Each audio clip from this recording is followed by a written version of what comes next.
Years ago when I was in college, between semesters in the summer, I took a job on a construction site, something I'd never done before. And it was very interesting because I learned I didn't want to have a career in construction. But it was somewhat enjoyable for the summer, and I had a good time. The one thing I didn't enjoy was my foreman, George. And George was almost stereotypic of an old construction worker.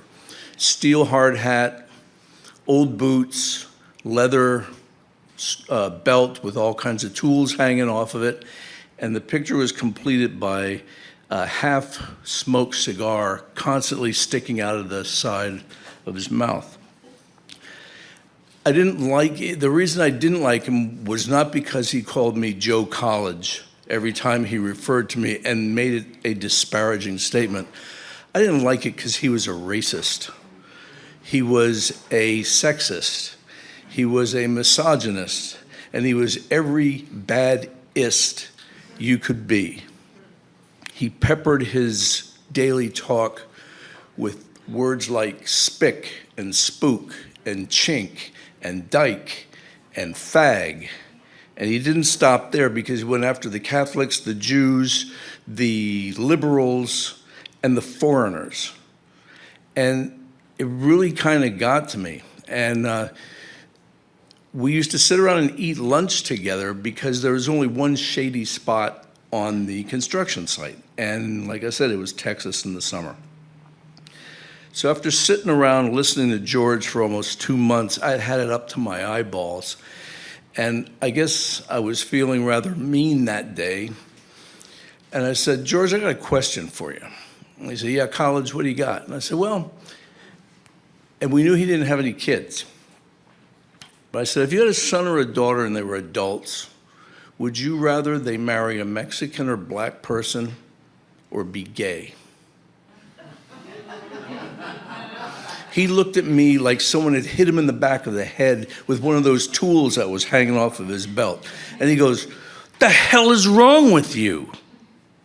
What kind of a question is that to ask a man? I said, it's just a question. He got all his paraphernalia, stuffed it in his little mini ice box, got up and said, this is bullshit, and stomped off.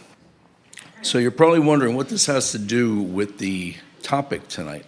And I'm trying to get there.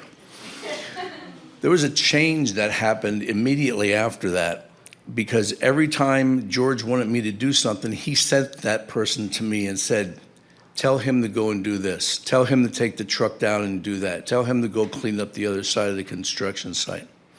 When I walked around the construction site, if he and I were heading in the same direction and our paths were going to cross, he went someplace else.